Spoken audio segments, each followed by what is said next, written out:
Gorgeous. Time now, 6:44. Texas teachers have filed a lawsuit hoping to block a new job evaluation system they say violates state law. The Texas Teachers Association is suing the state, saying the new method for grading teachers violates law because it relies too much on student test scores. Another group alleges in its lawsuit that the state education commissioner doesn't have the authority to substitute this new formula for the work teachers and students actually do in their classrooms. The state's recommended system calls for 1/5 of a teacher's rating to be based on students' performance, such as their scores on standardized exams. The new system, called the Texas Teacher Evaluation and Support System, goes into effect July 1st, but won't impact teachers' scores until next year. So do the teachers have a case against the state? That's our topic this half hour. You can weigh in on our Fox 26 Facebook page or on Twitter. Just use the hashtag Fox26forlife. Joining us live in our newsroom is our panel, led by our senior legal analyst Chris Tritico, Democratic media consultant Mustafa Tamiz, and Republican strategist and public policy analyst Jackie Bally. So what do you say? Do the teachers have a case here? I think they do, and I represent, as you know, I'm the general counsel for the Houston Federation of Teachers, and I do work outside of the Houston Independent School District for both the Texas State Teachers Association and the Texas Classroom Teachers Association. So I do work for all three of these groups. This evaluation system, and the reason that we claim and argue that it is unconstitutional and not a good system, is because the way it grades teachers in part is on these standardized tests, but it doesn't grade them on the same cohort. In other words, in 2015, your children get, and I'm just making up a number, get a 70. And in 2016, they get a 60. So your evaluation goes down, but they're grading different children on a standardized test, and your evaluation goes down based on different children's results. That is not a proper evaluation system. That's the argument. I think they're right. I support the teachers in this, not because teachers as professionals don't want to be evaluated. They just want to be evaluated properly, Jackie Bally. And that's really the argument here. Evaluate us on a system that we could at least say, wait a minute, this is not right, and here's why it's not right. Well, our new TEA Commissioner, Morath, he's from the Dallas Independent School District, he said he doesn't have the authority to make them do this. So the fact that they're still going through with this lawsuit, even though the commissioner, who just got appointed by Governor Abbott, has said that he doesn't have the authority to make them do it, I think is a little strange. And I think we're going to see this unravel as it continues. I also think that the reason why the teachers feel that they should not be evaluated by this, I understand their feelings. When I was a professor at U of H, the students were able to evaluate us anonymously. And usually it was just based on if I gave a good student a good grade, or if I gave another student a bad grade, then they would evaluate you accordingly. I'm glad that my salary was not based on that. And in some districts, that's what they're thinking of doing, basing their evaluations on what their student evaluations are going to be. Thank goodness what you're seeing now, at least in proposals that we're hearing, is as low as 1/5.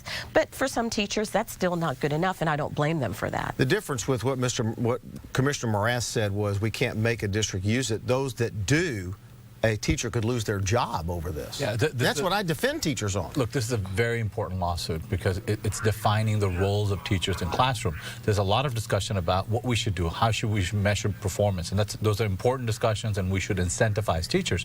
But doing it in a way where we know it doesn't work is ludicrous, and then blaming the school districts for following TEA policy is absurd. This lawsuit is something that we need to watch and support. And part of the problem is, and this is really, that gets down to the crux of it, is this standardized test.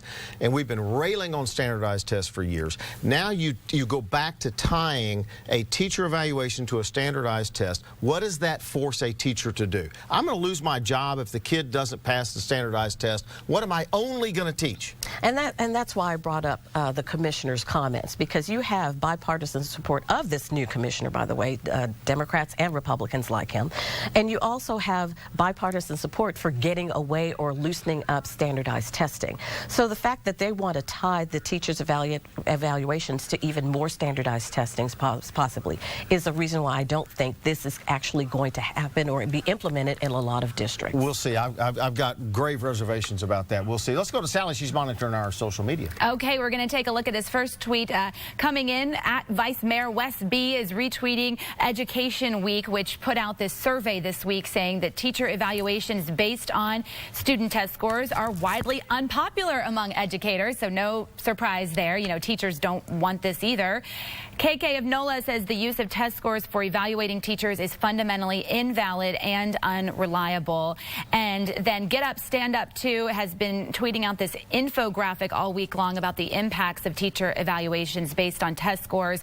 A lot of people saying that a student's home life has a lot to do with this, and that this should not all fall on teachers, tying test scores to them.